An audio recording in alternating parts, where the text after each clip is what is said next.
First of all, when I was shuffling the spread, what I had for you was I see this woman. She's wearing this Victorian dress. She looks like almost like a governess, somebody that takes care of the household, takes care of the kids, and keep the mansion, the estate running. She looks, she's I believe she's a mother, but she looks more like a governess. Like she's a little bit cold, a little bit distant, and she has her kind of finger wagging, like she's scolding somebody. And then on the ground, you see this little girl. She's probably like 5 years old. She's holding a doll, and there are like two broken plates on the ground. And it seems like she was scolding at the little girl because the girl probably broke those plates from the image that I saw. And the girl is sad, and she's kind of ashamed. And she did a little curtsy. She, bent down and kind of distracts the governess by spreading her dress and doing a little curtsy and then smiling. And the governess, it seems like her heart is melted, and then she stops yelling or she stops scolding. That's what it feels like to me. And so in alignment with this reading, I feel like the cards are corroborating the same theme. What I have here is the Page of Cups. And I feel like there is somebody in your life who is a little bit of a charmer, who's a little bit of an attention seeker. And I feel like, this is somebody that might have been very evasive when it comes to their responsibility. So it doesn't really matter how old they are. They could be a child, or they could be an adult acting like a child or behaving like a child. But they are a little bit of a charmer. Like they weasel their way out of situations by turning on the charm, turning on the waterworks. They know that they are cared for, and I feel like they tend to push boundaries a little bit. Okay, so if you're dealing with children, you want to be a little bit careful when it comes to their behavior and how oftentimes they can turn on the charms or the waterwork to get out of getting a scolding, or to avoid repercussions for their actions, or even to kind of charm their way into people's hearts. Okay, so that's what I'm getting. For some of you, this could literally be a child. For others, it could be a relationship partner, and then for others, family members. I'm also sensing as well coworkers. I'm not sensing it strongly, but I feel like it could be a coworker who is a little bit kind of like evasive when it comes to handling their responsibilities. So if this is somebody that you're dealing with in the work front, and I see this a lot for you guys, it's almost like energetically, you guys are such workaholics, and you guys are such good workers that oftentimes you are put alongside people who are slackers. And I feel like, there is a major karmic lesson here about them needing to learn from you. It's almost like you're setting the bar really high. You're setting the standards of integrity and work ethics. And they're supposed to learn a big karmic lesson from you about personal responsibility, personal obligation, stepping up when other people are not in the picture, or stepping up regardless of who's looking. It's almost like we do what we need to do because it is a part of our responsibility. So whether or not the boss is watching, we still need to work. Whether or not we feel like it, if there's some group, some people that are dependent on us, we need to step up. Okay, so it's almost like you can charm, you can turn on the waterwork. The work is not going away. So we need to handle responsibilities because it is our obligation to the place of employment. It's also because other people are depending on us to do our due diligence and to, take care of responsibility. So they're supposed to learn these karmic lessons about, self-sufficiency, about, as well, understanding that they need to hold up their end of the bargain.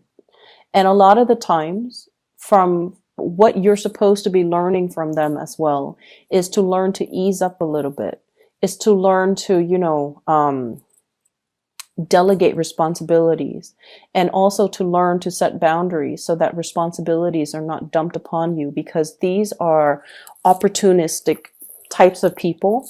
And when they sense that you're very, very kind, and when they sense that you're able to, that you're doing things like above and beyond your scope of responsibilities, they like to dump responsibilities on you. So I feel like there is a karmic lesson needing to be learned from both parties in the work environment. Okay.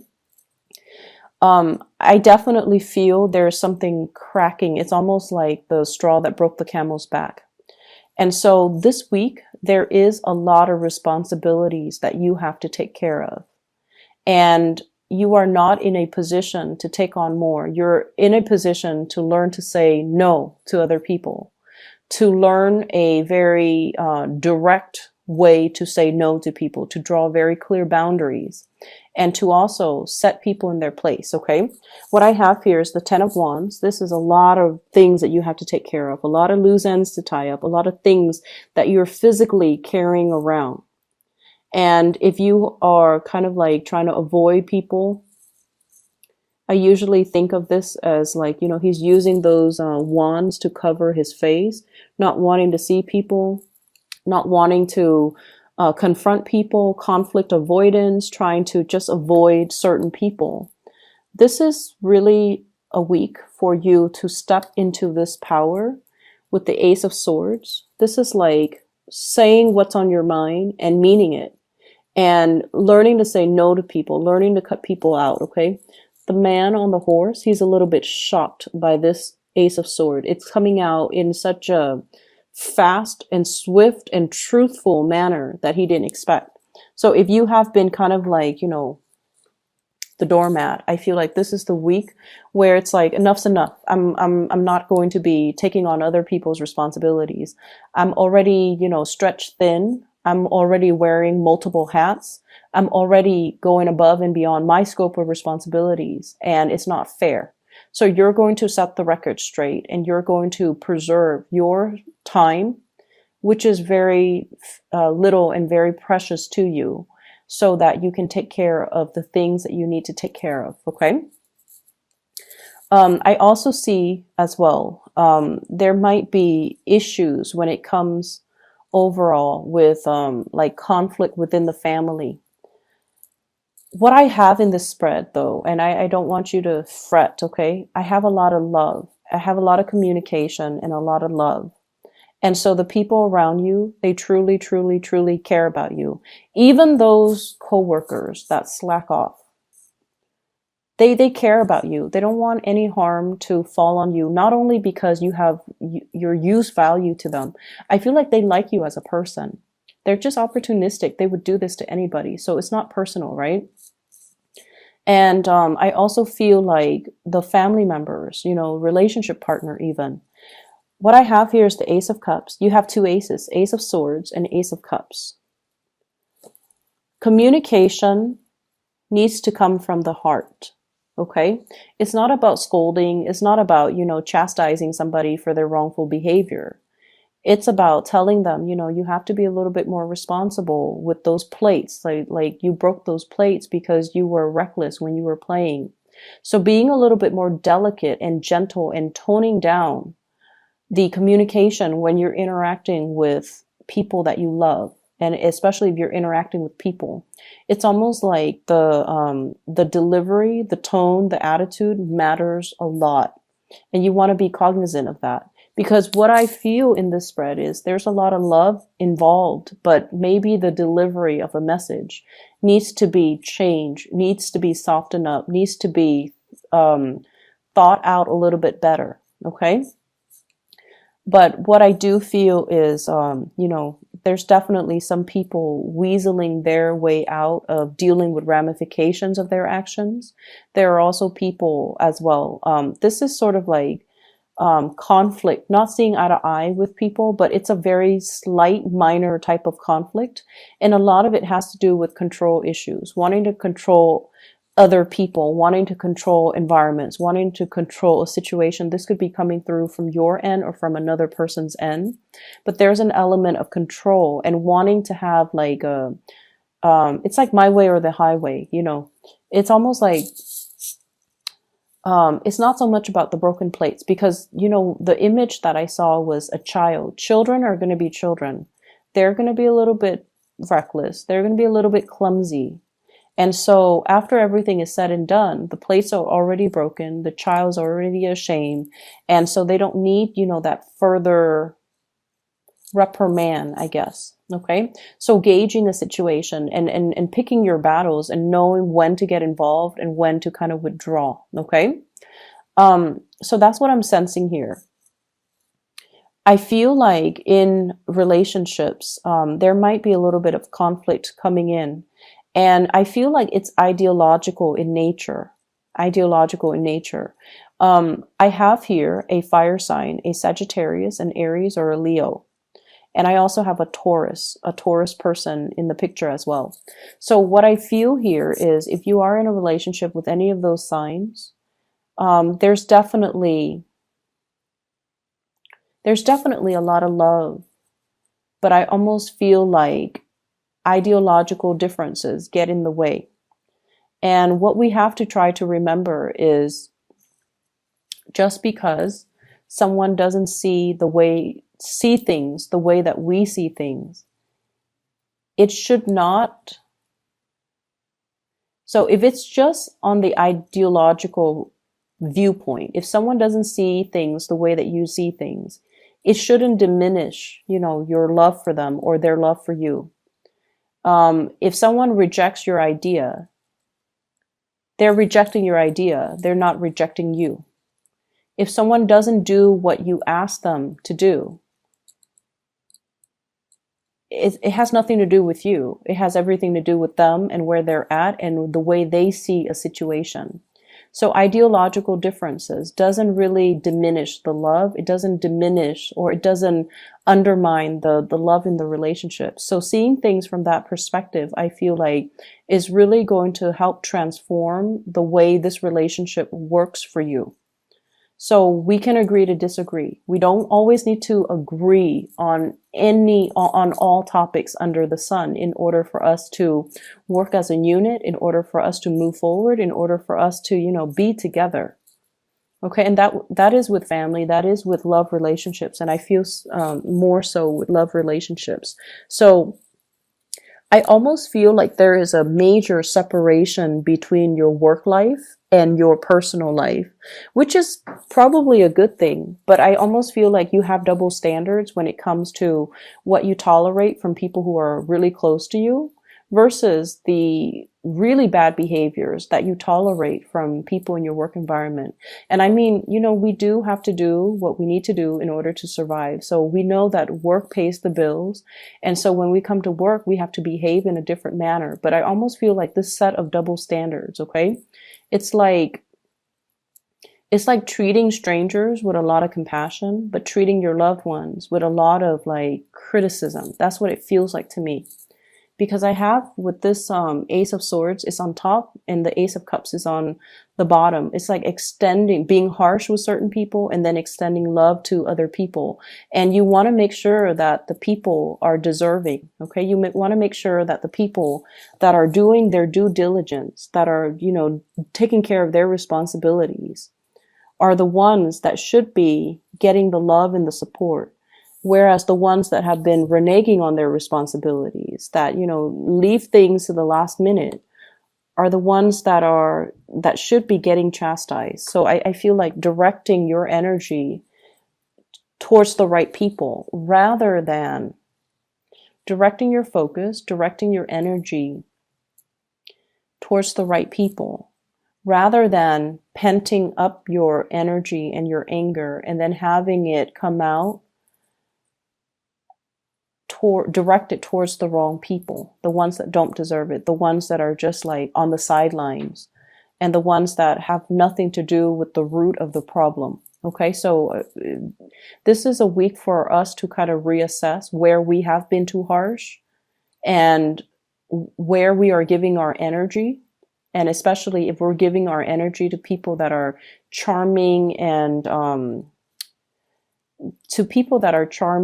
just evasive and irresponsible, when we should be giving the love to people who are, doing their fair share of the work, who are responsible, who have been nothing but honest. So I feel like that element is coming through.